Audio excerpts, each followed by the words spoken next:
बिहार की आज की स्थिति देखकर 90 के दशक वाली सरकार की याद आ रही है।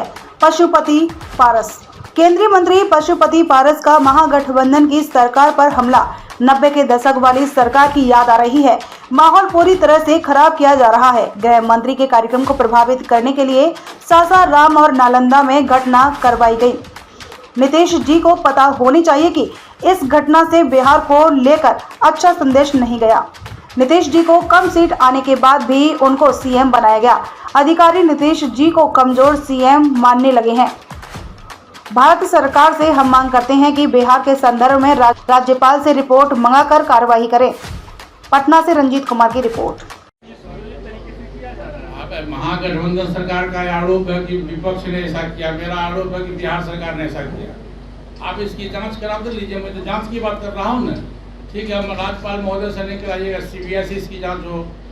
स्पेशल तो सीबीआई को भरोसा ही नहीं है। आप जब देश पर आपको भरोसे नहीं है तो देश को कहाँ ले जाइएगा? देश पर आपको भरोसा नहीं है, एजेंसी पर भरोसा नहीं है तो कहाँ ले जाइएगा? चोर को यदि चोर नहीं कहिएगा तो क्या कहिएगा? ईमानदार कहिएगा? आप एक भी व्यक्ति का नाम लीजिए जो निर्दोष आदमी को सीबीआई ने पकड़ा हो। आप बोलिए, एक भी व्यक्ति का पूरे देश में नाम लीजिए जिसको सीबीआई ने गलत ढंग से पकड़ के जेल में बंद किया हो। जो दोषी है, सुनिए, जो दोषी है उस पर सीबीआई कार्रवाई कर रही है। कोर्ट का अपना जो डिसीजन होता है, सीबीआई का अपना जो डिसीजन होता है, उसमें सरकार का कुछ लेना देना नहीं है। आप एक भी व्यक्ति का नाम बताओ जो व्यक्ति निर्दोष हो, उस पर सीबीआई कार्रवाई की हो। आप बताइए, आप ये प्रश्न पूछ रहे हो हमसे, आप बताइए कौन सा व्यक्ति है शायद जिस पर सीबीआई ने गलत काम किया, ईडी ने गलत काम किया है? इसलिए देखिए, देश चलता है संविधान से, देश चलता है नियम कानून से। जो दोषी होगा उसको सजा मिलेगा, जो निर्दोष होगा वो मुक्त हो जाएगा। धन्यवाद धन्यवाद। घर में थे, अब कुछ कारणवश उसे नाराजगी हुई होगी, कुछ दिनों के लिए चले गए, दूसरे दल में चले गए। मैं नाम नहीं लेना चाहता हूँ किस दल में गए हैं। दूसरे दल में चले गए, फिर इनको पश्चाताप हुआ, महसूस हुआ, पश्चाताप ये महसूस हुआ इनको कि मैं गलत जगह गया हूँ। फिर इन्होंने अपनी आस्था हमारे दल के साथ व्यक्त किया है। हमारे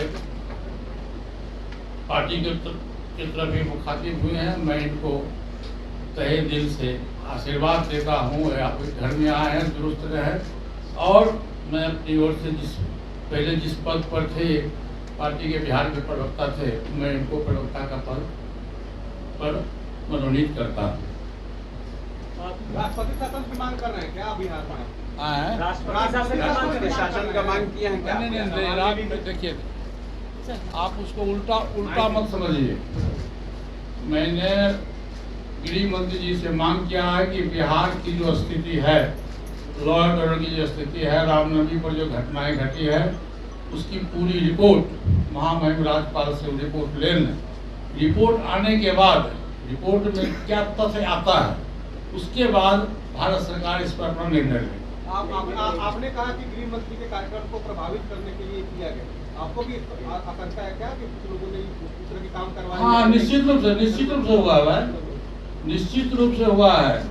और गृह मंत्री जी का वहाँ प्रोग्राम था, बिहार में 2 प्रोग्राम था। उस प्रोग्राम से आरजेडी और बिहार की जो सरकार है वो घबरा गई और जानबूझ के उन्होंने रामनवमी के मेले पर, रामनवमी के जुलूस पर ये जो हंगामा हुआ है, ये सुनियोजित हंगामा है।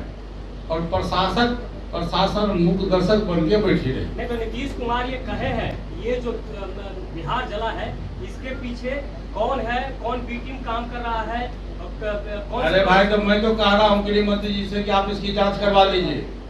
नीतीश कुमार से हम जांच नहीं करावेंगे। हम यहाँ का झगड़ा है तो महामहिम राज्यपाल महोदय है, उनसे मैंने कहा है कि आप जांच कराइए और जांच कराने के बाद जो लोग दोषी होंगे उन पर कार्रवाई की जाएगी। लेकिन सर, मैं भी तो वही कह रहा हूँ जो आप कह रहे हैं।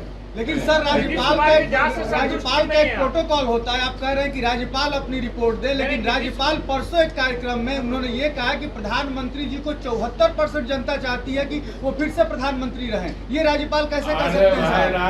राज्यपाल देश का नागरिक नहीं है क्या? नागरिक हो सकते हैं। पहले सुनिए, सवाल क्या है? पहले सुनिए, ये मौलिक अधिकार है। हर एक व्यक्ति का मौलिक अधिकार है, देश का जो नागरिक है उसको मौलिक अधिकार है। आप उसके अधिकार का हनन नहीं कर सकते। पहले वो देश का नागरिक है, तब दूसरे में वो राज्यपाल है। बिहार सरकार की जांच से संतुष्ट क्यों नहीं है आप लोग, ये बताइए। बिहार सरकार की जांच से संतुष्ट क्यों नहीं? बिहार सरकार की जांच से संतुष्ट नहीं है कि बिहार सरकार खुद अभियुक्त है। बिहार सरकार के रहते हुए, मुख्यमंत्री के रहते हुए, प्रशासन के रहते हुए घटनाएं घटी है, तो इसलिए जो अभियुक्त है उससे हम जांच कैसे करा रहे हैं? जो निष्पक्ष बॉडी है उससे जांच कराने की बात हो रही है। या तो इसकी जांच सीबीआई से हो, इसकी जांच सेंट्रल एजेंसी से हो। लेकिन सर महागठबंधन सरकार का आरोप वो 1990 से लेके 2005 तक की जो बिहार की स्थिति थी वैसा महसूस हो रहा है। और अब बीते दिनों देखे हुए रामनवमी के जुलूस में घटनाएं घटी और सरकार के द्वारा एनडीए गठबंधन के मंत्रियों पर आरोप लगाया जा रहा है कि उन लोगों ने ऐसा किया, जबकि 100% गलत है। सरकार अपनी विफलता को छिपाने के लिए और सरकार ने जानबूझकर इस तरह की घटनाएं सरकार के द्वारा कराया गया, क्योंकि हमारे परम आदरणीय गृह मंत्री जी का कार्यक्रम था सासाराम में और कई जगह प्रोग्राम था उनका, तो इस ढंग से ये कराया गया जिससे उनका प्रोग्राम सफल नहीं हो, प्रोग्राम रुक जाए। और बिहार सरकार मुख्य दर्शक बन के देखती रही और भारत सरकार के गृह मंत्री जी का प्रोग्राम किसी न किसी कारणवश स्थगित करना पड़ा, क्योंकि वहाँ 144 लागू किया गया था। तो ये बिहार के लिए पूरे शर्मनाक की बात है और पूरे देश में इसका जो मैसेज गया है वो बहुत ही नेगेटिव मैसेज गया है बिहार सरकार के खिलाफ। और देखिए, नीतीश कुमार जी गठबंधन में 17 वर्ष से एनडीए गठबंधन के पार्ट थे, एनडीए गठबंधन में थे और एनडीए गठबंधन ने उन पर विश्वास किया और कम सीट मिलने के बावजूद भी उनको बिहार का मुख्यमंत्री बनाया गया। और बिहार की जनता ने नीतीश कुमार जी को एनडीए गठबंधन के लिए ही अपना मत दिया था, न कि आरजेडी में जाने के लिए दिया था। और इसके पहले भी आप देखे हुए कि 2015 में भी नीतीश जी आरजेडी गठबंधन में गए थे और कुछ दिनों के बाद फिर वहां से वापस आ गए और ये बोल के आए कि अब मैं कभी जिंदगी में, जब तक मैं राजनीति करूंगा तब तक मैं कभी आरजेडी गठबंधन में नहीं जाऊंगा। फिर भी दोबारा वो चले गए। आज बिहार का प्रशासन पंगु बन गया है। इसका एक कारण है कि नीतीश जी अपने को कमजोर महसूस करते हैं और बिहार का जो पदाधिकारी है वो भी नीतीश जी को कमजोर मुख्यमंत्री मानता है, बेसहाय मुख्यमंत्री मानता है। और कोई भी डिसीजन लेने के पहले अपने भाषण में देखते होइएगा कि नीतीश जी तेजस्वी यादव की तरफ देख के ही बोलते हैं। तो ये बिहार के लिए बहुत ही दुर्भाग्य है और मैं भारत सरकार से मांग करूंगा कि बिहार की जो लॉ एंड ऑर्डर की स्थिति है, गृह मंत्री से इसमें आग्रह करूंगा कि यहाँ के जो महामहिम राज्यपाल हैं इनसे रिपोर्ट मंगावें कि बिहार की रियल स्थिति क्या है। यहाँ पे लॉ एंड ऑर्डर बहुत ही खराब है। रोज डकैती, रोज लूट, हत्याएं हो रही है, बैंक रॉबरी हो रहा है और बिहार सरकार इसमें बिल्कुल ही विफल साबित हुआ है। इसलिए मैं माननीय गृह मंत्री से आग्रह करूंगा कि बिहार की ताज़ा स्थिति के बारे में वो रिपोर्ट मंगावें और फिर भविष्य में जैसा हो वैसा किया जाए।